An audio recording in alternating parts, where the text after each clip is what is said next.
సువార్త నుండి 8వ అధ్యాయము 5వ వచనాన్ని మనం చూద్దాం. విత్తువాడు తన విత్తనమును విత్తుటకు బయలుదేరెను. అతడు విత్తుచుండగా కొన్ని విత్తనములు త్రోవ ప్రక్కన పడి బ్రొక్కబడిన గనుక ఆకాశ పక్షులు వాటిని మృంగివేసెను. చాలా లరైక వాక్య భాగము మనం ఇంతకుముందు కూడా చూసాము. ఇక్కడ దేవుని వాక్యము గురించి యేసు ప్రభు వారు ఒక భూమిని పంటను పోల్చి మాట్లాడుతూ ఉన్నాడు. ఇక్కడ మనం చూసినట్లయితే విత్తువాడు అనగా బోధకుడు, విత్తనాలు అనగా దేవుని వాక్యము, నేల అనగా మానవుని యొక్క హృదయం, ఆకాశ పక్షులు అనగా సాతాను యొక్క శక్తులు. మనం చూసినట్లయితే విత్తనమును విత్తేవాడు అంటే ఒక రైతు ఏం చేస్తాడు అంటే తన పొలంలో అందరికంటే మంచి విత్తనాలు నేను వేయాలి అని ఆలోచన కలిగి ఉంటాడు. మంచి దిగుబడి వచ్చే విత్తనాలు వేయాలి కనుక ఈ విత్తనాల కొరకు ఎంత దూరమైనా పెడతాడు, ఎంత ఖర్చైనా ఖర్చు పెడతాడు. ఎందుకంటే విత్తనాలను బట్టే పంట అనేది కూడా ఉండాలి. అలాగే మనం చూసినట్లయితే ఎంతో కష్టపడి ఆ విత్తనాలను తీసుకొస్తాడు. ఎంత కష్టపడి తెచ్చినా విత్తనాలు పడాల్సిన చోట పడకుండా వేరొక చోట పడితే ఎంత ఖరీదైనా దానికి విలువ లేకుండా అయిపోతుంది. అలాగే దేవుని వాక్యము విత్తేవాడు సేవకుడు అని మనం చూసాం. దేవుని వాక్యము అనగా విత్తనం అని చూసాం. అలాగే దైవ సేవకుడు దేవుని వాక్యాన్ని బోధించడానికి, సంఘానికి వాక్యం ఇవ్వడానికి ఎంతో ప్రయాసపడతాడు. దేవుని యొక్క వాక్కు ప్రజలకు, సంఘానికి ఏమి అవసరమో దాని కొరకు ప్రార్థనతోనూ సిద్ధపడుతోనూ ఆ యొక్క వర్తమానాన్ని తీసుకొస్తాడు. విత్తనాలు సంపాదించడం ఈజీ కానీ వాక్యం సంపాదించడం కష్టం. అది దేవుని యొక్క నుంచి వచ్చిందైతే అది మేలుకరంగా ఉండాలి. సరే, దేవుని యొక్క నుంచి వచ్చినా కూడా మరి పడవలసిన స్థలంలో మంచి నెలలో పడితే తప్ప మరి త్రోవ పక్కన పడినట్లయితే ఆ విత్తనము ఎందుకు పనికి రాకుండా అయిపోతుంది. కనుక ఈ నేల అనగా మనుషుని యొక్క హృదయము అని మనం చూసాం. ఇది యొక్క 4 రకాలుగా దేవుడు ఈ యొక్క భాగాన్ని భావించాడు. 4 భాగాలుగా విభజించాడు. అంటే మానవుని హృదయము 4 రకాలైన ఇంకా పరిస్థితుల్లో ఉన్నది. అయితే ఇక్కడ మనం చూస్తే త్రోవ పక్క నేల మొదటి నేల. ఈ మొదటి నేల చూసినప్పుడు త్రోవ పక్క నేల, ఈ నేల అనేకులు చేత తొక్కబడిన కఠినమైపోయిన నేల, అంటే సేద్యపరచని నేల, దున్నబడని నేల. అంటే నేల అనగా మానవుని యొక్క హృదయము అని చూసాం. అంటే సిద్ధపాటు లేని నేల, నిర్లక్ష్యం కలిగిన నేల. ఇలాంటి నేలలో వాక్యము ఎంత విత్తినా అవి ఆ విత్తనాలను ఆకాశ పక్షులు ఎత్తుకుపోతాయి. ఎందుకు అంటే అక్కడ క్లియర్గా కనబడతాయి, పైనే ఉంటాయి కాబట్టి ఏ ఒక్క పక్షులు వచ్చి తినేయాల్సిందే, పాడైపోతాయి. కనుక ఇలాంటి హృదయం కలిగిన వారు వింటారు, కానీ వాళ్ళు ఏమనుకుంటారంటే మంచి మాటలే చెప్తున్నారు అనుకుంటారు. ఇది మనం చూసినట్లయితే అన్ని జనులు కూడా ఈ ప్లేస్ లో ఉంటారు. ఎందుకంటే వాళ్ళు కూడా చాలా మంది వాక్యాలు వింటారు. విన్నప్పుడు మంచి మాటలు చెప్తున్నారు అంటారు అంటారు కానీ అవి లోపల క్రియ చేయవు, లోపల మొలవడానికి అవకాశం లేదు. సరే, మనం చూస్తే అన్ని జనులు మంచి మాటలు అంటారు కానీ సంఘాల్లో ఉన్నవాడు ఎక్కువ కాలం నుంచి వాక్యం ఉంటున్న వారు ఏమంటారంటే కొన్ని పరిస్థితుల్లో వాక్యము వాళ్ళకి కొంచెం అభ్యంతరం కలిగి చేసినప్పుడు, కొంచెం నొప్పించినప్పుడు నా కోసమే చెప్తున్నారు అనుకునే వాళ్ళు ఉంటారు. కానీ అదే వాక్యాన్ని అన్ని జనులు విన్నప్పుడు ఏమనుకుంటారంటే మంచి మాటలే చెప్తున్నారు, ఇదంతా జరిగేదే అని వాళ్ళు అనుకుంటారు. ఏదేమైనా హృదయము కఠినంగా ఉన్నప్పుడు దేవుని వాక్యము అక్కడ ఎంత మాత్రం క్రియ చేయదు. అది ఎంత మంచి విత్తనాలైనా, అది ఎంత మంచి వాక్యమైనా, ఎంత గొప్ప సేవకుడైనా, ఎంత గొప్ప ప్రార్థనాపరుడైనా, ఆ హృదయము దున్నపడకపోవడం, ఆ నేల దున్నపడకపోవడం, వ్యక్తన చేయకపోవడం వలన ఎన్ని సంవత్సరాలు వచ్చి వాక్యము విన్నా, ఎంత కాలము దేవుని సన్నిధిలో ఉన్నా, ఇలాంటి హృదయము కలిగిన వారు, అంటే కఠినమైన హృదయము కలిగిన వారు ఎన్నటికీ ఆత్మీయ మేలును పొందలేదు. ఎన్నటికీ ఎదుగుదల వారికి రాదు. ఎన్నడూ వారు ఆత్మలో బలము పొందలేరు. ఎప్పుడు వస్తారు వెళ్తారు, కానీ యథారాజా తన ప్రజ అన్నట్టుగా ఉంటారు. మార్పు అనేది కనబడదు. ఎంత కాలము వాక్యం విన్న వారి హృదయాలలో మార్పు కనబడదు. ఒక్క అడుగు ఎదుగుతున్నారా, ఒక్క మెట్టు ఎక్కుతున్నారా, విశ్వాసంలో ఎదుగుతున్నారా, ప్రార్థనలో ఎదుగుతున్నారా, దేవునితో సంబంధంలో ఎదుగుతున్నారా, ఆ దీనత్వంలో ఎదుగుతున్నారా, ఇవేమి ఉండవు.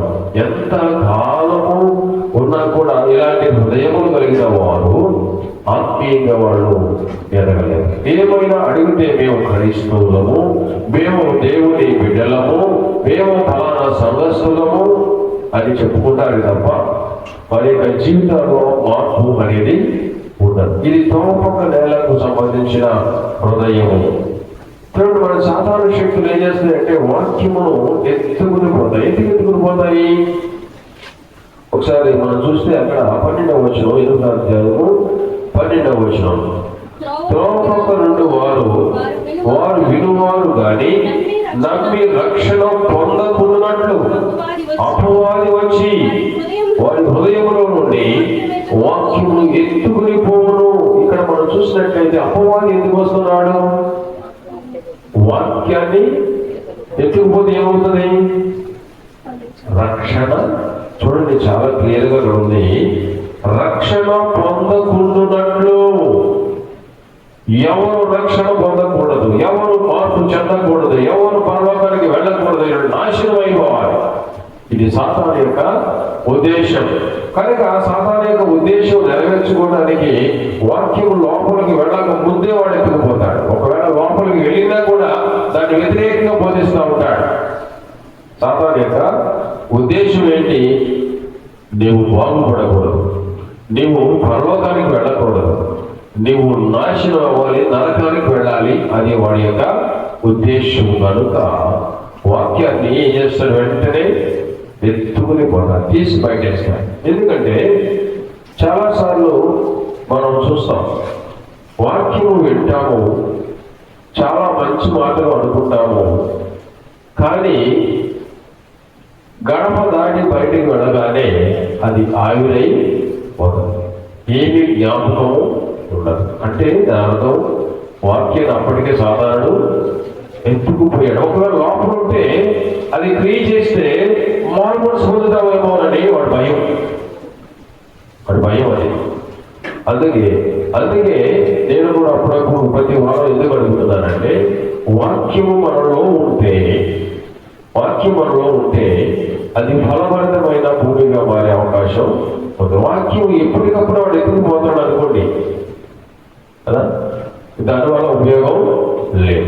ఎంత కాలం అయినా అదే స్థితిలో మనం ఉంటాం. అన్ని లోక సంబంధమైన అన్నింటిలో ఎదుగుతాం. లోక సంబంధమైన ఆరోగ్యములు, ఐశ్వర్యములు, జ్ఞానములు, ఇంకా అన్ని విషయాల్లో ఎదుగుతాము, పెరుగుతాం. కానీ ఆత్మ విషయంలో మాత్రం ఎదుగుదల ఉండనే ఉండదు. కనుక వాడి యొక్క ఉద్దేశం అని ఇప్పుడు మనం అర్థం చేసుకోవాలి. దేవుని వాక్యము ఎందుకు మనలో పని చేయట్లేదు అంటే నువ్వు రక్షణ పొందకుండా ఉండాలని వాడు చేసే ప్లాన్. మార్పు చెందితే నువ్వు బాగుపడతావు. అందుకే సాధారణ వాడు వచ్చి వెంటనే తీసుకెళ్ళిపోతా ఉంటాడు. చివరికి కొన్నిసార్లు మనకి ఏముంటుందంటే మనం ఈరోజు త్రోవ పక్క నేల గురించి చూస్తున్నాం. వచ్చేవాడు అడిగితే మనం ఏం చెప్తాము? మిగతా ఏమీ ఉన్నాం, ఒకటి మాత్రం గుర్తుంది. ఏంటది? త్రోవ పక్క నేల. అదొకటే ఉంటుంది. ఈ మిగతా ఏమవుతుంది? సాధారణ ఎప్పుడు పోతున్నాడు. ఎందుకంటే మనం బాగుపడకూడదు. అది వాడి ఉద్దేశం. కనుక మనము చాలా జాగ్రత్తగా మరి ఏం చేయాలప్పుడు? వాక్యము కొరకు దున్నపడాలి. మన హృదయము దున్నపడాలి, విరగొట్టబడాలి. అంటే ఏం చేయాలి? దేవుని వాక్యం దగ్గరకు రాకముందే ప్రార్థనలో మనం కనిపెట్టాలి. ఈ రోజు కూడా ప్రతిరోజు ఇలాగా అయిపోతుంది. ఈ వాక్యము వెళ్లకుండా నేను కాపాడుకోవాలి. ఈ వాక్యము నా హృదయంలో నాటబడాలి అంటే విరగొట్టుకోవడం మన పని. దేవుని సన్నిధికి రాకముందే మనం పరిశీలన చేసుకోవడం మన పని. మనం తగ్గించుకోవడం మన పని. అలా అప్పుడు దేవుని వాక్యం మనం నిలిచి ఉండాలని మనం ప్రార్థన చేయడం. బ్రహ్మ ఎంతకాలం ఇలాంటి పరిస్థితి? తోపక్క నేలనే ప్రతిరోజులా వెళ్ళిపోతా ఉంటే ఎన్ని సంవత్సరాల నుంచి వాక్యం వింటున్నాను బ్రహ్మ, నేను అనుకోకూడదు అని పట్టుదలతో మనము దేవుని సన్నిధిలో మనం మన హృదయాన్ని సిద్ధపరచబడాలి. సిద్ధపరచబడకుండా ఏ పొడవులో పడ్డా రాదు. దున్నబడకుండా, విరగొట్టబడకుండా నీవు ఎన్ని విత్తనాలు వేసినా పంట రానే రాదు. కనుక మన జీవితాలలో కూడా సాతానుడు చేసే పని ఏంటంటే విత్తనము విత్తిన వెంటనే ఎత్తుకొని పోతారు. మంచి విత్తనం ఒకరు పెట్టె కథలు, సోది కథలు అయితే కొన్ని జ్ఞాపకం ఉంటాయి. కొంతమంది కథలు మాత్రం చాలా బాగా గుర్తు పెట్టుకుంటారు. సాధారణ ఉద్దేశం ఏంటి? నువ్వు ఎన్నైనా లోపల పెట్టుకో, ఏం పెట్టుకోకూడదు, వాక్యం మాత్రం. అది వాడి యొక్క ప్లాన్.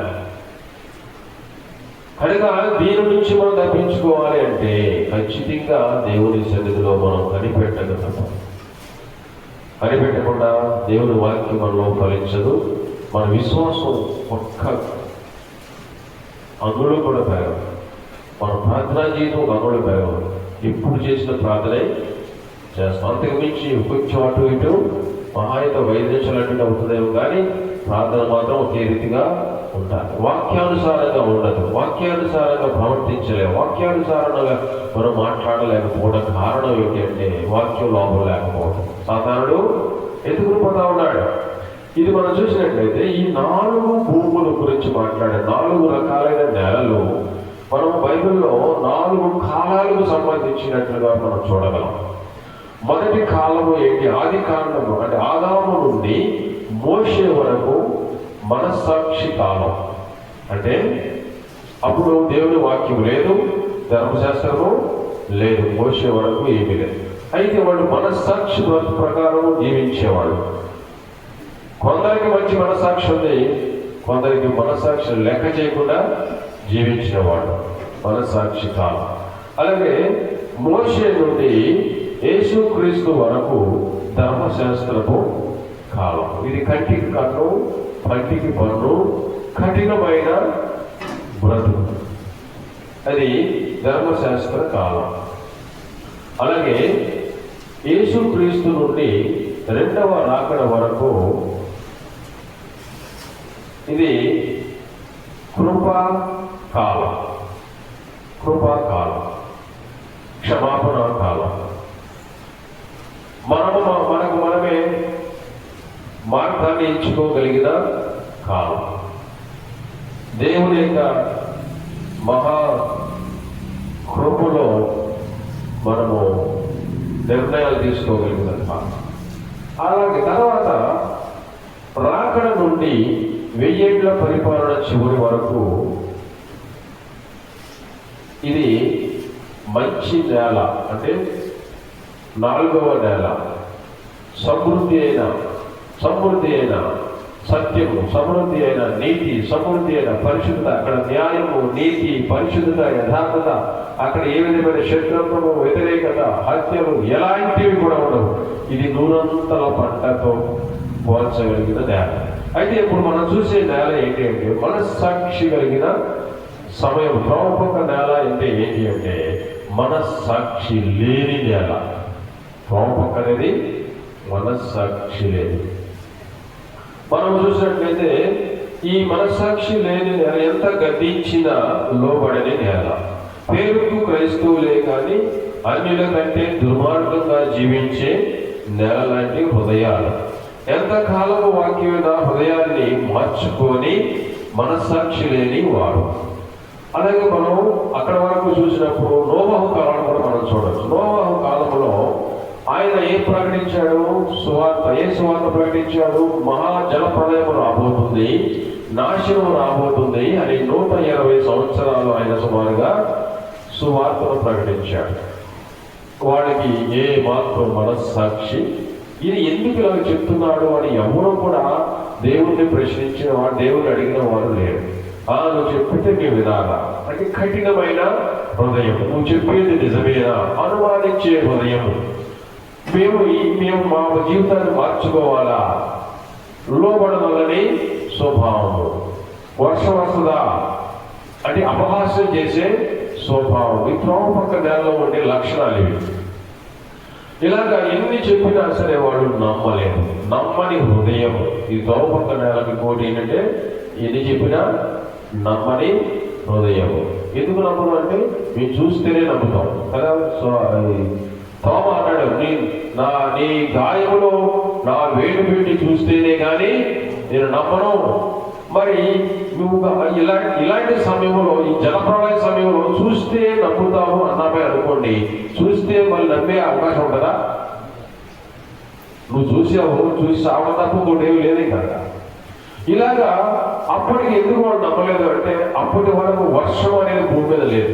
నోవహు కాలం వరకు వర్షం లేదు. ఎందుకంటే దేవుడే ఆవిరి చేత మొక్కలను నేల తడిపేవాడు. ఆదికాండలో మనం చూస్తాం. కనుక వర్షం అంటే వాళ్ళకి తెలియదు, జల ప్రళయం అంటే వాళ్ళకి తెలియదు. మరి నోవహుకు మాత్రమే జల ప్రళయము అని ఎలా తెలుసు? అప్పుడేదే పెట్టింది దేవుడు కదా. జల ప్రళయం రాబోతుంది అని నోవహుకు తెలియదు. నోవహుకు కూడా తెలియనంత వరకు ప్రళయం అంటే ఏంటో చూడండి. ఇలాంటి సత్యాన్ని చెప్పినప్పుడు ప్రజలు వినకుండా చాలా కఠినంగా ఉన్నారు. సత్యం కంటే కూడా అసత్యాన్ని ఎక్కువ నమ్ముతారు, అబద్ధాన్ని నమ్ముతారు, మోసాన్ని నమ్ముతారు. కానీ దేవుని మాటలను నమ్మడం చాలా కష్టంగా ఉంటుంది. అలాగా 120 సంవత్సరాలు చెప్పి, అయ్యా మీరేం నాకు సహాయం చేయవలసిన లేదు, మీరు వచ్చే వాడలో ప్రవేశించినంతే, మీరు సాగుకుండా ఉన్నారంటే వాడలోనికి రండి అని చెప్పి కష్టపడి 120 సంవత్సరాలు కూడా ఈయన వాడగడుతూనే సువార్తను ప్రకటిస్తా ఉన్నాడు. ఇంకొకటి పేతురు గ్రంథంలో చూసినట్లయితే అక్కడ పరిశుద్ధాత్మ దేవుడే వారికి బోధించాడు అన్నట్టుగా కూడా ఒక మాట ఉన్నది. అంటే మనస్సాక్షి చెప్పారు కదా, మనస్సాక్షి మనకు చెప్తా ఉంటది కానీ వినం. మనస్సాక్షి మనకు ఖండిస్తా ఉంటది, వినం. ఇది తప్పు, నేను వినను. మనసాక్షి నీకు తెలుసు నువ్వు చేసేది రైటా తప్ప అనేది. అది ఎవరికైనా సరే, ఏ జాతి, ఏ కులం, ఏ మతంలో ఉన్నా సరే మనస్సాక్షి అనేది ఒకటి ఉంటుంది. మనం చేసేది రైటా తప్ప, అన్యాయమా అక్రమమా చేయకూడదు తెలుసు. అవన్నీ పట్టించుకుంటూ మన జీవితం సాగదు అని ముందుకు సాగిపోతూ ఉంటారు. అడ్డమైన పనులు చేసుకుంటూ పోతూ ఉంటారు. కనుక వీళ్ళకి కూడా మనస్సాక్షి లేదు. చివరికి వాళ్ళు నాశనమును సంధించారు.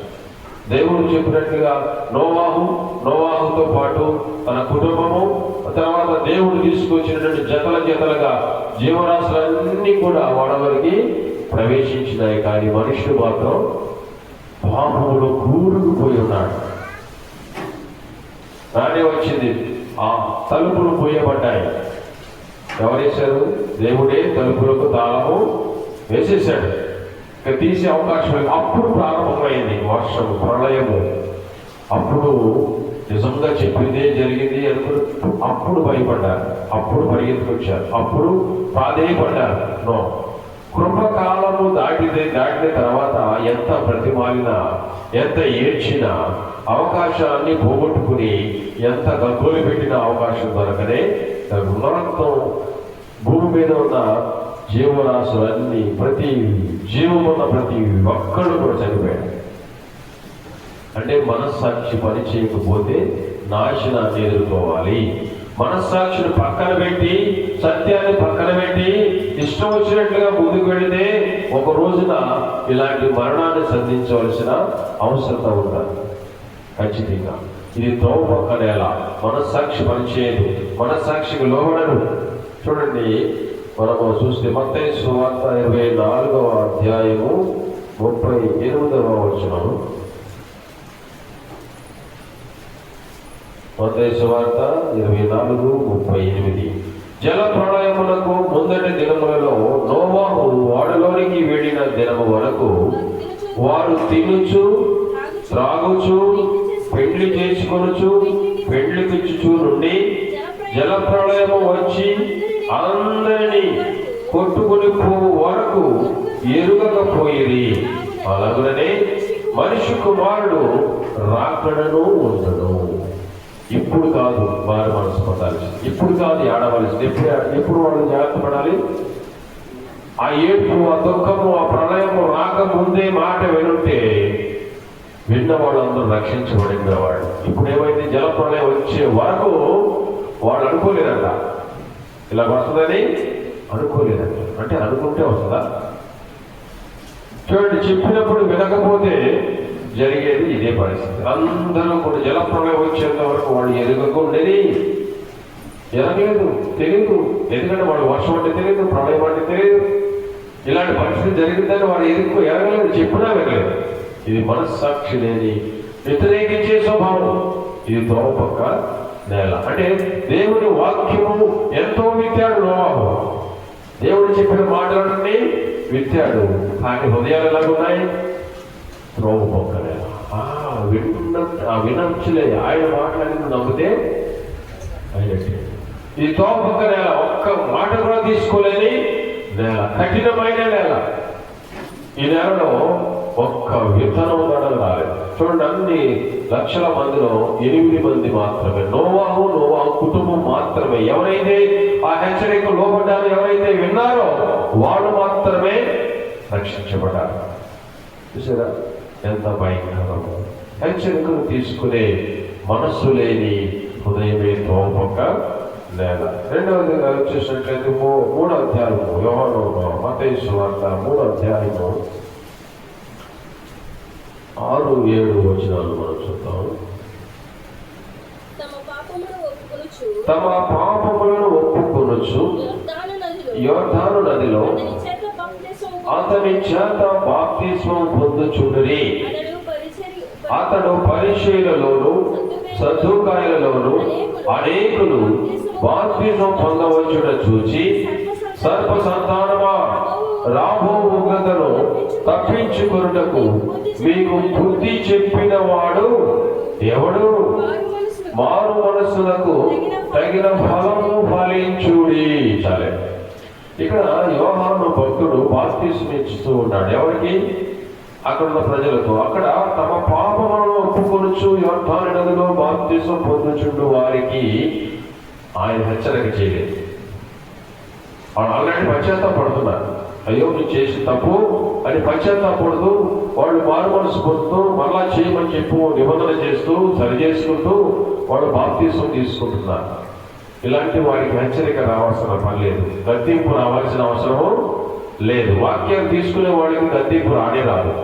తీసుకునే వాడికి ఇంకా దేవుడిని ఎంకరేజ్ చేస్తూ ఉంటాడు, ఇంకా ఉత్సాహంగా ఇస్తూ ఉంటాడు. అయితే ఎవరైతే వినరో, లోబడరో వాళ్ళకే గద్దింపు వస్తుంది. ఇక్కడ మనం చూస్తే వాళ్ళకి కాదు. కానీ 7వ వచనం చూస్తే, అతడు పరిసయ్యులలోను సద్దూకాయులలోను అనేకులు బాప్తిస్మం పొందవచ్చుట చూచి, సర్ప సంతానమా, రాబో ఉగ్రతను తప్పించుకున్నటకు మీకు బుద్ధి చెప్పిన వాడెవడు? వీళ్ళు ఏమనుకుంటున్నారంటే, మాకు అన్ని తెలుసు, వాక్యం తెలుసు, ధర్మశాస్త్రం తెలుసు కనుక మేము డైరెక్ట్గా బాప్తిస్మం తీసేసుకోవచ్చు. అంతే కదా వీళ్ళ ఉద్దేశం.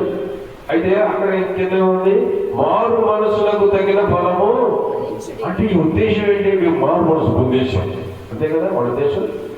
పొందిన మారు మనసుకు తగిన ఫలము ఫలించుడని ఎవరితో చెప్తున్నాడు?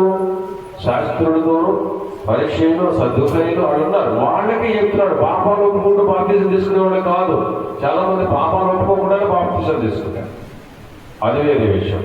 ఇక్కడ వీడేమనుకుంటున్నాం? మేము మారిపోయాం, మారు మనసు పొందేశాం, మేము బోధన చేస్తున్నాం, మేము ప్రసంగాలు చేస్తున్నాం, మాకు ఇంకా ఏ లోటు లేదు, బాప్తిజం తీసేసుకోవచ్చు అనుకున్నాం. వాళ్ళని చూసే గతిస్తున్నాడు. వాళ్ళని చూసి మీరు అనుకుంటున్నారు కానీ జీవితం సరిలేదు. మీరు అనుకుంటున్నారు కానీ మీలో మార్పు లేదు అని హెచ్చరిక చేస్తున్నాడు. చూడండి, హెచ్చరిక అందరికీ రాదు. దీనులైన వారికి హెచ్చరిక అవసరం ఉండదు, గర్విష్ఠులైన వారికి హెచ్చరిక అవసరం ఉంటుంది. కనుక వాళ్ళు చెప్పారు, ఆయన చెప్పాడు సర్ప సంతానమా అంటే ఎలాంటి బుద్ధిన్నాడు వాళ్ళు? సర్పం గురించి ముందు మీకు చెప్పాను కొన్ని విషయం. సర్పానికి 2 నాలుకలు ఉంటాయి. ఎందుకు సర్ప సంతానము అన్నాడు? అదే వాడాలా? ఆ మాటే వాడాలా? కానీ ఎందుకు మాట వాడాడు అంటే 2 నాలుకల స్వభావము. వాళ్ళకి ఇష్టమైనట్టుగా మాట్లాడుకునే ఒక నాలుక, ఇష్టం లేకపోతే మాట్లాడే నాలుక ఇంకొకటి. లోపల ఒక మాట, బయట ఒక మాట. వాళ్ళకి అనుకూలమైనది ఒక న్యాయం తీరుస్తారు, అనుకూలమైనది ఇంకో న్యాయము తీరుస్తారు. ఇలాంటి 2 మనస్సులు ద్వంద్వ స్వభావం కలిగిన వాళ్ళు వీడు. ఎందుకంటే మనం పాపాత్ముల స్త్రీ దగ్గర మనం చూస్తాం కదా, ఆమె మాత్రమే పట్టుకుని తీసుకొచ్చారు. ఈమె పాపము చేయించుండగా మేము పట్టుకున్నాము అంట. నువ్వేం చెప్తావు? ఈ పట్టుకుని సంపమని చెప్పొద్దు కదా, ధర్మశాస్త్రంలో మోషే మాకు సెలవిచ్చాడు. మరి ఇది ఏకపక్షమే కదా. మరి అవతల వ్యక్తి ఏమయ్యాడు? చూడండి, ఇక్కడ 2 రకాలైన న్యాయం. ఈ అమ్మాయికి అయితేనే ఒక న్యాయము, వాడు వదిలేశారు అసలు. వాడికి ఏ శిక్ష లేదు. ఇప్పుడేంటి 2 నాలుగులు కదా, ఒక న్యాయము, ఇటు ఒక న్యాయము, ఇటువైపు వచ్చిందేమో అన్యాయం, అటువైపు ఏమో న్యాయం. ఇద్దరికి కలిపి ఒకే శిక్ష పడాలి. కనుక ఇలాంటి వాళ్ళు వీళ్ళు 2 రకాలైన స్వభావం, ద్వంద్వ స్వభావం కలిగిన వాడు. అందుకే సర్పాన్ని పోల్చాడు. సర్పాన్ని పోల్చి సర్ప సంతానమా అంటే పాము పిల్లలారా అని దాని యొక్క అర్థం. అయితే ఇంకా ఏంటి అంటే దానికి పగ పెట్టుకునే స్వభావం ఉంటుంది. ఒకసారి లోపల పగ పెట్టుకున్నారు అంటే ఆ పగ తీర్చుకునేంత వరకు, ఆ సాధించేంత వరకు వాళ్ళు నిద్రపోరు కదా. పాముకి నిద్ర పడదు. పాముకి పక్కబడితే 6 నెలల వరకు ఏమీ తిందంట.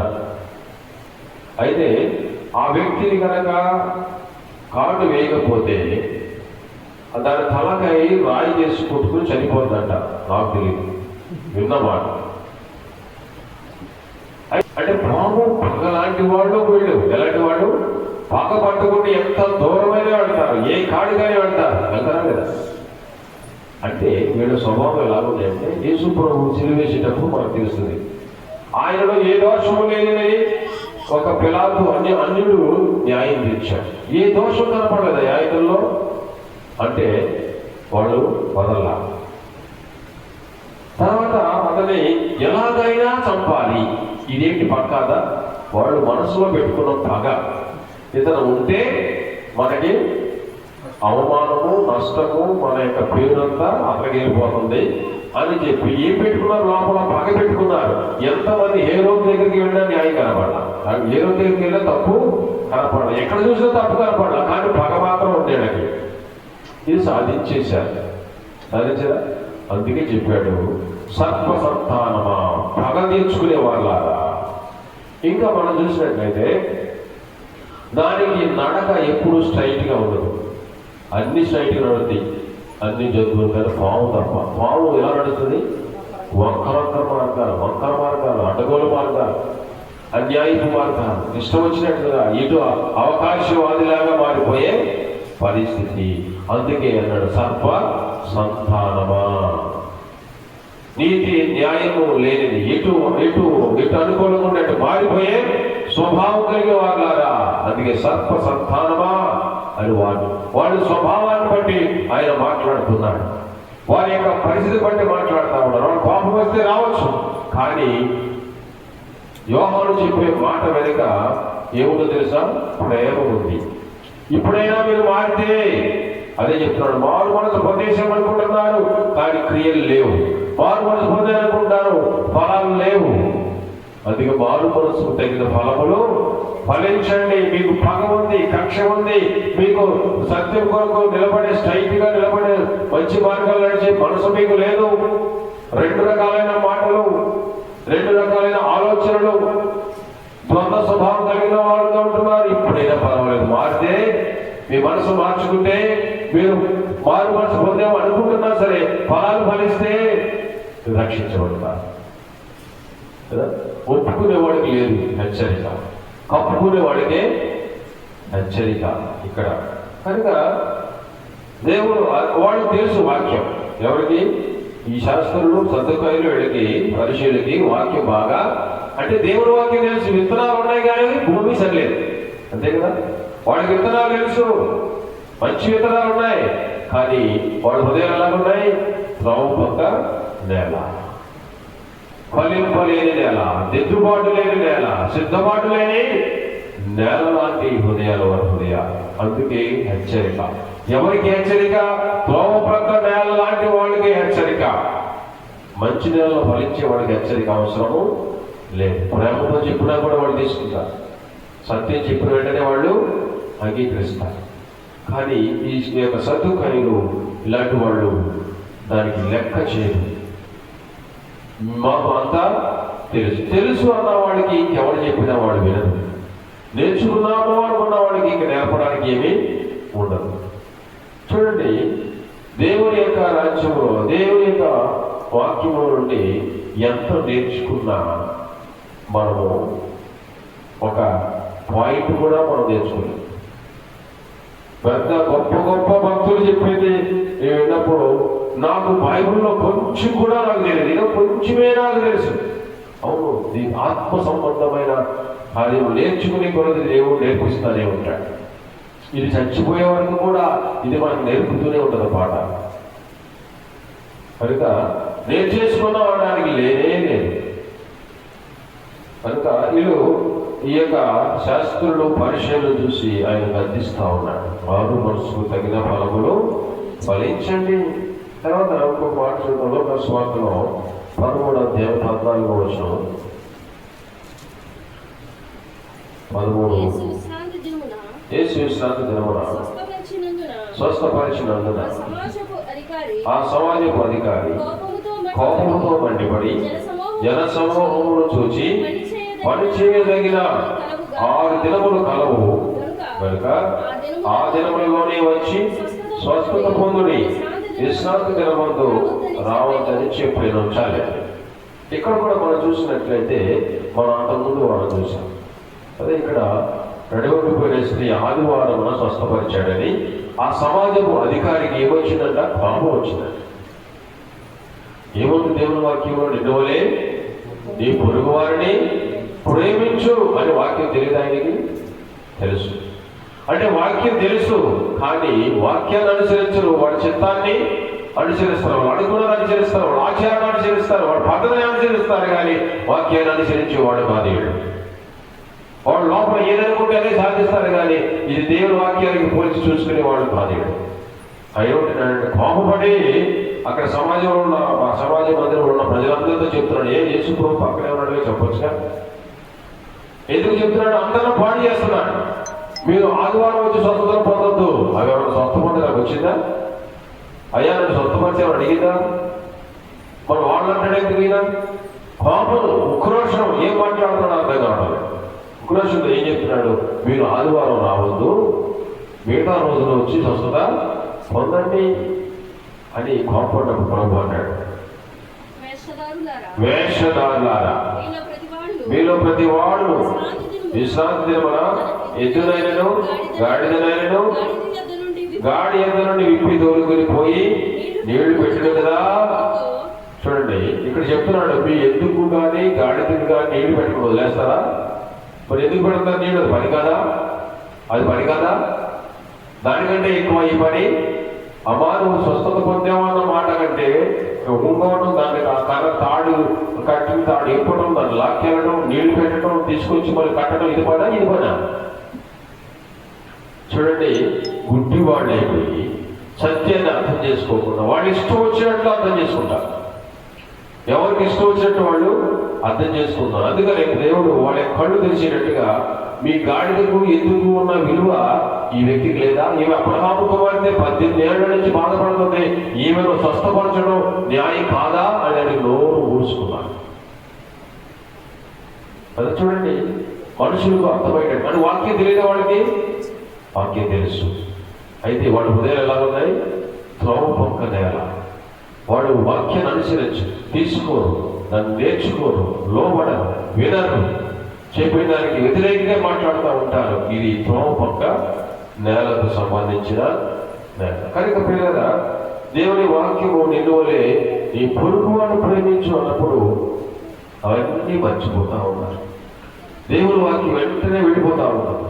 దేవుని వాక్య హృదయాలు నిలవటం లేదు. ఆ పగిలిపోయిన తొట్లలాగా అమోసు గ్రంథంలో ఉంటుంది.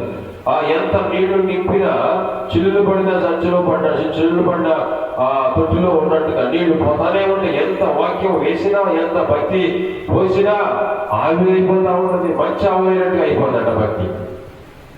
లోపలికి వెళ్ళనే వెళ్ళదు. త్రోవ పక్క నేల, కఠినమైన నేల, లోపడిన నేల, సిద్ధపాటు లేని నేల. వినరు వినరు వినరు, ఎంత వాక్యం చెప్పినా వినరు. ఇలాంటి వాడి పరిస్థితి ఏంటంటే దేవుని రాజ్యంలో ప్రవేశించడము అసాధ్యము. కనుక వాక్యము ఎక్కడ పడుతుంది? వాక్యము మన హృదయాల్లో ఎక్కడ మొలుస్తుందా? లేకపోతే అది ఆకాశ పక్షులు ఎత్తుకెళ్ళిపోతున్నాయా? సాతాను శక్తులు ఎత్తుకెళ్ళిపోతున్నాయా? దానికి కనుక మీరు స్థలం ఇచ్చినట్లయితే మన జీవితంలో కూడా అంతే ఉంటుంది. జల ప్రళయంలో కొట్టుకొని పోయినట్లుగా మనం చూసినట్లయితే, ఒకసారి మనం వెనక్కి వెళ్దాం. వాళ్ళు ఏం చేస్తారు? తినచ్చు, త్రాగొచ్చు, పెళ్లి చేసుకొనొచ్చు, పెళ్లి ఇచ్చు. అంటే తాగటము తినటము తప్ప, తినకపోతే మనం బ్రతకలేము కదా, తినాలి.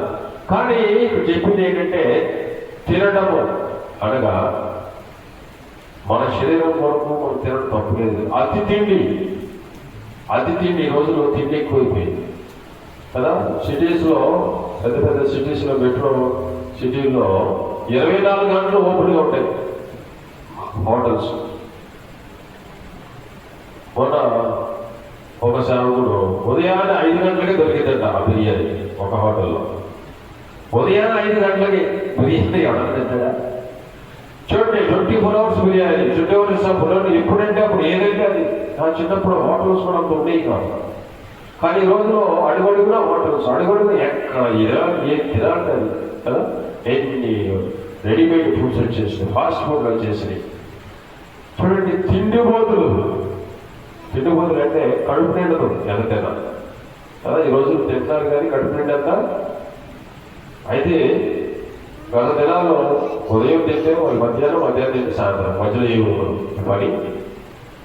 ఈ రోజుల్లో చూస్తే ఎంత ఖర్చు పెట్టినా కడుపు నిండని దానికి దీనికి ఎంత ఖర్చు పెడుతున్నారంటే, ట్రైన్లో చూసా ఒక వాడు తీసుకొచ్చాడు. ఇంతే ఉంది, 2 అంగాలు పొడుగు, 3 అంగాలు పొడుగు ఉంటుంది. ఇంత బొట్టు బిళ్ళంత పెద్ద బొట్టు ఉంటుంది కదా, అంతే ఉంది. నా చిన్నప్పుడు చూసినప్పుడు పాలకోవా అంటే ఇంతటి పెద్ద బిస్కెట్లు లాగా ఉంటాయి. సుమారు అది 1/4 kg ఉంటుంది, ఇంత ప్యాకెట్ ఉండేది. అది 10 రూపాయలు. కానీ ఇప్పుడు ఇది కూడా రోడ్లో వేసుకుంటే మూల కూడా 100 రూపాయలు పెట్టినా ఆ క్వాలిటీ ఇప్పుడు చూడండి. దీనికోసం ఎంతైనా ఖర్చు పెడతారు. రాత్రి బావుడు చూడండి, ఆహారము కానిది, నిజమైన ఆహారం అనే 3 విషయాల గురించి మనం చూసి అంతకుముందు. ఆహారం అవసరమే, అలాగే నిజమైన ఆహారం అవసరమే. కానీ ఆహారం కానిది ఎక్కువ ఇష్టపడుతున్నారు. అవసరం కాని ఆహారం. ఏం ఆహారం అది? తినటం తప్పు కాదు, అతిగా తినటం తప్పు. ఏంటది? నీ తిండిపోతు అని ఎడల నీ గొంతుకు కత్తి పెట్టు కొరుగు అను. ఈ రోజుల్లో ఏదైతే విస్తారం ఏదైతే తింటున్నారో అది హాని చేసి ఉంటే, అది ఈ రోజుల్లో పిజ్జాలు, బర్గర్లు ఇవి తినొద్దు అంటున్నారు. అవి తింటే ఊపకాయ వచ్చేస్తున్నారు. అయితే వదిలేస్తున్నారా? ఆహా అయ్యే తినాలి. కురుకులు తినొద్దురా అంటే అయ్యే కావాలి కదా. ఈ ఏంటంటే అవే కడుపు నొప్పి వస్తున్నాయి, చాలా భయంకరమైన సమస్యలు వస్తున్నాయి. డాక్టర్ అంటారు తినకూడదు అంటాడు, కానీ అదే కావాలి. చూడండి, పనికి రాని ఆహారం, చెత్త ఆహారం తినచ్చు. తిండి మొదలై ఏం తింటున్నారు? తినకూడనివి తింటున్నారు. ఖైనీలు కదా, పాడు చేసే ఖైనీలు, తర్వాత ఈ మొక్కలు, అది ఇది గందరగోళం నవ్వేస్తారు. ఆరోగ్యం పాడు చేసుకుంటుంది. తాగడం తప్ప నీళ్ళు తాగకుండా మనం ఉండలేము కదా. తాగడం తప్పు కాదు, కానీ తాగకూడదు తాగుతున్నాం. తినచ్చు తాగొచ్చు, ఇది యేసు ప్రభు చెప్తున్న మాటలే. ఏం తాగుతున్నారు? సిగరెట్లు, బీడీలు. ఏం తాగుతున్నారు? గుండెను పాడు చేసుకుంటున్నారు. తాగకూడని మత్తు పదార్థాలు తాగుతున్నారు, జీవితాన్ని నాశనం చేసుకుంటా ఉన్నారు. మరి అదే పరిస్థితి ఈ రోజుల్లో కూడా. రాత్రి బావుల్లో తాగుబోతులు రోడ్ల మీద కనబడతారు. పోలీసులకు పెద్ద పని, తాగి డ్రైవింగ్ చేస్తూ నాశనం ఎంతమంది చంపేస్తా ఉంటారు. అర్ధరాత్రి ఎక్కడ పడినా తాగి పడతా ఉంటారు. ఈ రోజు నువ్వు చూస్తే పొద్దున్నే ఉదయం లేచిన కానీ తాగుతూనే ఉన్నారు. ఉదయం లేవడంతో నీళ్లు తాగడం బదులు తాగుతారు. ఎంత పాడు చేసుకుంటారు. ఇప్పుడు మనం చూసినట్లయితే ఇవి నోవాహు దినాలు కాదా? ఈ రోజులో మనం చూస్తాం, ఒకప్పుడు అయితే తాగాలి అంటే సాల్ట్ తాగేవాడు, నీళ్ళు తాగేవాడు. ఇంట్లో కూడా చెప్పులు తెచ్చుకునేవాడు కాదు. ఇప్పుడు ఆ జేబులో ఉంటే, ఈ జేబులో ఉంటే, ఆ సంఖలో ఉంటే, ఈ సంఖలో ఉంటే, చేతిలో ఉంటే, నడువుంటే మీద తాగకూడని గొంతులేసుకుని వచ్చేస్తాయి. తాగుబోతు తినచ్చు తాగొచ్చు అంటే పాపం విస్తరించిపోతా ఉంది. తర్వాత పెళ్లి చేసుకోవచ్చు. మరి పెళ్లి చేసుకోవచ్చు తప్ప దేవుడే వివాహమును ఏర్పాటు చేశాడు. నరుడు ఒంటరిగా ఉండటం మంచిది కాదని సాటి సహాయములు చేసి ఆదామును అవ్వని ఇచ్చి వివాహం చేశారు. అంతేకాదు బైబిల్ ఏం చెప్తుంది? వివాహము అన్ని విషయంలో ఘనమైంది అని చెప్తుంది. మరి ఇక్కడ ఏంటి ఇలా చెప్తున్నాడు? పెళ్లి చేసుకోవచ్చు, పెళ్లికి ఇచ్చుకోవచ్చు, చేయకూడదా? చెయ్యాలి. ఎందుకంటే ఒక పెళ్లి అయితే పర్వాలా కదండి. ఈ రోజుల్లో నాకు తెలిసి ఒక ఆయన 11 పెళ్లి చేసుకున్నాడు. 11 పెళ్లి. ఇప్పుడు ఉన్నది 11వ భార్య. చూసారా? 1 కాదు 2 కాదు 3 అంటే విన్నాం, 4 అంటే విన్నాం, 11 విన్నా. అది ఆశ్చర్యం. చూడండి, పెళ్లి కాకముందే 1 సంవత్సరం అయిపోయింది. పెళ్లి అయ్యేసరికి తను వదిలేస్తాడు. అప్పుడు గోదాన్ని పెళ్లి చేసుకుంటాడు. దాంతో 3 నెలలు 4 నెలలు ఉంటాడు. వదిలేస్తాడు. మళ్ళీ ఇంకొకటి. ఏంటిది? ఇచ్చిన విడితనం, క్రమము లేనితనం, భయంకరమైన కామ పిశాచితనం. ఇది దేవుడు వద్దంటున్నాడు. పెళ్లి చేసుకోవచ్చు, పెళ్లికి ఇచ్చుకోవచ్చు, 1 2. ఈ రోజుల్లో ఎక్కువ విడాకులు ఎక్కువైపోతా ఉన్నాయి. చూసారా? ఇవి నోవాహు దినాలు కాదా? ఇది రాకడ సమయం కాదా? ప్రభు వచ్చే దినాలు కాదా? ఆ రోజున ఎలాగైతే జరిగిందో ఇలాగే జరుగుతుంది. ఇక్కడ కూడా ప్రభు అంటే నోవాహు దినములో జరిగినట్లుగా జరగబోతుంది అని చెప్తున్నాడు. మనిషి కుమారుడు రాకడ కూడా అలాగే ప్రభు అదే సమయంలో వస్తాడు. అలాంటి పరిస్థితుల్లోనే మనం ఉన్నాం. ఏ సమయంలో ఆయన ఎప్పుడైనా రావచ్చు. ఆ అక్రమం విస్తరించింది, పాపము విస్తరించినప్పుడు దేవుడు దాన్ని సహించలేడు. సొదొమ గొమొర్రా యొక్క పాపము విస్తారమైపోయినప్పుడు ఆయన సహించలేకపోయాడు. దాన్ని నాశనం చేసి పడేశాడు. అంటే హెచ్చరిక లేకుండా ఆయన నాశనం చేయడం. ఈ రోజున సువార్త వింటున్నావు, దేవుని వాక్యాన్ని వింటున్నావు, నువ్వు నాశనం నుండి తప్పించుకోవాలనే ఈ రోజు ఈ మాటలను దేవుడు నీకు బయలుపరుస్తా ఉన్నాడు. నువ్వు నాశనం అవ్వకూడదని, నువ్వు నరకానికి వెళ్ళకూడదని ఈ సువార్త ప్రభు చెప్తున్నాడు. ఆయన త్వరగా రాబోతున్నాను కనుక మీరు మారు మనసు తగిన ఫలములు ఫలించండి. త్రోవలాగా నిర్లక్ష్యంగా ఉండవద్దు, అజాగ్రత్తగా ఉండవద్దు, వినకుండా లోబడకుండా ఉండవద్దు. ఇప్పుడు చెప్పుతున్న మాటలు విని మారు మనసు పొందండి. మీరు ఆ ఉగ్రతను తప్పించుకుంటారు, ఆ యొక్క జలప్రళయం తప్పించుకుంటారు, ఆ యొక్క నాశనం తప్పించుకోవాలి అంటే ఖచ్చితంగా మారు మనసు పొందాల్సింది. దేవుడు ప్రేమిస్తున్నాడు కనుక మనకి అవకాశాన్ని ఇస్తున్నాడు. దేవుడు ప్రేమిస్తున్నాడు కనుక మరలా మనకు హెచ్చరిక చేస్తా ఉన్నాడు. ఎందుకంటే మనం నశించుకోకూడదు. సాధారణ ఉద్దేశం ఏంటి? రక్షించబడకూడదని వాడు ఏం చేస్తున్నాడు? ఎత్తున్నాడు, వాక్యాన్ని ఎత్తుకొని పోతున్నాడు. అయితే దేవుడు ఏం చేస్తున్నాడు? వీళ్ళు రక్షించబడాలని ఇంకా ఇంకా ఇంకా దేవుని యొక్క వాక్యాన్ని వెతుతూనే ఉన్నాడు. దేవుని వాక్యము అందరికీ ఒకటే, ఎవరికో ఒకరు కాదు. ఆ అన్ని భూముల్లో విత్తబడింది కదా. త్రోవపక్క నేల, తర్వాత రాతి నేల, ముళ్ళ పొద నేల, మంచి నేల, 4 రకాలు చూస్తాం. 4 నేలల్లోనూ కూడా విత్తబడింది ఒకటే, ఒకే రకమైన విత్తనం. అలాగే ఎలాంటి స్థితిలో ఉన్నా సరే అందరికీ వచ్చేది ఆ దేవుని వాక్యమే. అయితే నీ హృదయ స్థితిని బట్టి ఆధారపడేది, నీ హృదయం అనే భూమిని బట్టి ఆధారపడే. నువ్వు రక్షించబడాలి అంటే నీ యొక్క హృదయాన్ని సిద్ధం చేసుకోవాల్సిందే. విరగొట్టాలి, దాన్ని దున్నాలి, సిద్ధపరచాలి. అప్పుడు దేవుని యొక్క వాక్యం దాంట్లో ఫలిస్తుంది, మంచి ఫలాన్ని ఇస్తుంది. అలాంటి వాళ్ళు ఎన్నడూ నశించి నరకానికి వెళ్ళారు. అలా ఉండకూడదని ఈరోజు త్రోవపక్క నేల గురించి దేవుడు మనకు హెచ్చరిక చేస్తూ ఉన్నాడు. ఎన్నిసార్లు మనము ఈ విత్తనాలను హృదయాలను తీసుకోకుండా వదిలేసాం, ఎన్నిసార్లు సాతానుడికి వాటిని వదిలేసాం. ఈ రోజైనా ఇప్పుడైనా దేవుని యొక్క మాటకు లోబడి మన యొక్క పాప జీవితాన్ని, అపవిత్రమైన జీవితాన్ని, ఈ తిండిపోతు తాగుబోతు జీవితాన్ని, ఈ యొక్క పాపము వ్యభిచారపు జీవితాన్ని ఇప్పుడైనా విడిచిపెట్టి ప్రభువా నన్ను క్షమించు అంటే ఆయన క్షమించడానికి సిద్ధం కలిగిన వాడు. ఆయన మాత్రమే ఈ యొక్క పాపములను క్షమించగలడు. క్షమించబడిన వ్యక్తి మాత్రమే దేవుని రాజ్యంలో పరలోకంలో ప్రవేశించగలడు. లేకపోతే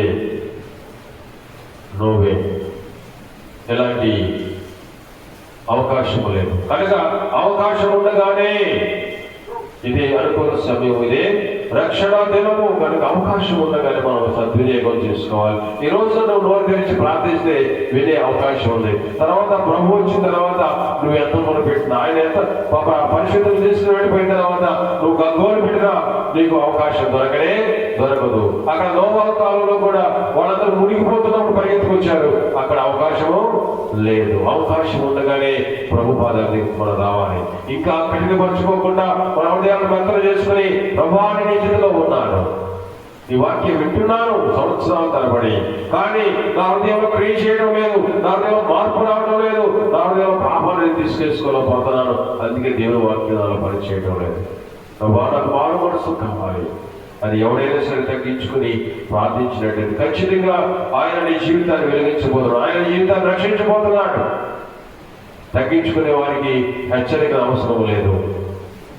కనుక ఆయన ప్రేమతోనే మనకి ఈ యొక్క వాక్యాన్ని తెలియజేస్తున్నాడు. ఇప్పటికైనా మనం తగ్గించుకుంటాం. ఇప్పటికైనా ఎలాంటి బలహీనతలో, ఎలాంటి పాపములో, ఎలాంటి కట్టలో బంధించబడి ఉన్నామో, ఏ రహస్యాలలో నువ్వు బంధించబడి, ఏ అక్రమం అన్యాయంలో ఆ మోసకరమైన జీవితంలో బంధించబడి ఉన్నామో, ఇప్పుడైనా ప్రభు దగ్గరికి వచ్చి ప్రభువా నేను ఇలాంటి పాపిని, నన్ను క్షమిస్తావా, నన్ను క్షమించి నీ రక్షణ నాకు అనుగ్రహించాలి. ఎవరు ప్రార్థన చేసినా ఏ జాతి, ఏ కులం, ఏ మతం, ఏదైనా సరే, ఎవరైనా సరే ఆయన ఎదురు వచ్చేవారిని అన్నాడు, ఆయన తోసివేసేవాడు కాదు. కనుక ఆయన ప్రేమను మనం అర్థం చేసుకుందాం. ఆయన మనం రక్షించాలని, సాతానుడు మనం రక్షణ పొందకూడదని మధ్యలో ఎంతో పోరాటం జరుగుతూ ఉన్నప్పుడు ప్రభు మనం ప్రేమించి ఈ దినాన్ని కూడా మనకి హెచ్చరిక చేస్తున్నాడు. మనందరం రక్షించబడాలని ఆయన కోరిక. తగ్గించుకుందాం. మనం దేవుని సన్నిధిలో పడదాం, ప్రార్థన చేసుకుందాం. ఒక నిమిషం దేవుని సన్నిధిలో ప్రార్థన చేద్దాం. ప్రభువా నేను ఇంకా త్రోవపక్క నేల వలె కఠినపరచబడిన జీవితంతో వాక్యము నా హృదయంలో తీసుకోలేకుండా ఉన్నాను. ప్రభువా ఎంత కాలం నుంచి నేను ఫలించకుండా ఉన్నాను, ఒక్క ఫలమైన నేను ఫలిస్తున్నాను. మారు మనసుకు తగిన ఫలమును ఫలించిందని ఈ వాక్యం సెలవిస్తుంది. మనంతా తెలుసు అనుకుంటున్నాం, కానీ ఈ రోజు చూసినట్లయితే ఫలములు ఉన్నాయంటే ఒక్క ఆత్మ కూడా, ఒక్క ఫలము కూడా మా జీవితంలో లేదు నాయన. అయితే త్రోవపక్క నేలలాగానే ఉంది కదా. క్షమించండి, నన్ను క్షమించండి, రక్షించండి అని మనం తగ్గించుకుని ప్రార్థన చేద్దాం. పరిశుద్ధమైన తండ్రి, ప్రేమ కలిగిన, అనుజవం కలిగిన మా ప్రభువు రక్షకుడా, మా తండ్రి నీ స్తుతులు స్తోత్రాలను చెల్లిస్తున్నాము. ఈ సమయంలో మాతో మీరు మాట్లాడుచున్నందుకు వందనాలు. ప్రభువా నీ దయను బట్టి మమ్మల్ని మరలా హెచ్చరించడానికి స్తోత్రాలు. మా పట్ల మీ ఉద్దేశము మేము రక్షించబడాలని, కానీ మా పట్ల సాధారణ యొక్క ఉద్దేశము మేము రక్షణ పొందకూడదని ప్రభువా ఈ మధ్యలో మేము ఉన్నాము. ప్రభువా మమ్మల్ని కనికరించండి. ఎవరైతే నోరు తెరిచి ప్రార్థించారో, ఎవరైతే రక్షణ కావాలని కోరుకున్నారో, ఎవరైతే ప్రభువా నిత్య రాజ్యం కొరకు ఎదురు చూస్తున్నారో అయ్యా ఎవరైతే నోరు తెరిచి ప్రార్థించి ప్రతి ఒక్కరిని దర్శించండి. ఎవరైతే తన పాపాలు ఒప్పుకున్నారో వారి పాపములను క్షమించండి. ప్రభా నిత్య రాజ్యం కొరకు సిద్ధపరచండి. గ్రామాన్ని ప్రజలందరూ కూడా రక్షించండి. ఎవరు నరకానికి వెళ్లకుండా మీరు రక్షించి ప్రభా నీ యొక్క నిత్య రాజ్యంలో చేరినట్లుగా ప్రజల హృదయాలను తెరవండి నాయన. నీ వాక్యము మాటలు పనిచేయడానికి హృదయము సిద్ధపరచబడడానికి సహాయం చేసి మీరే మహిమ ఘనత మీరు పొందమని జయము దయచేసి సేవను దీవించి ఆశీర్వదించి వాక్యాన్ని ముద్రించి భద్రపరచమని యేసు నామమున అడిగి వేడుకొనుచున్నాను తండ్రి. ఆమేన్.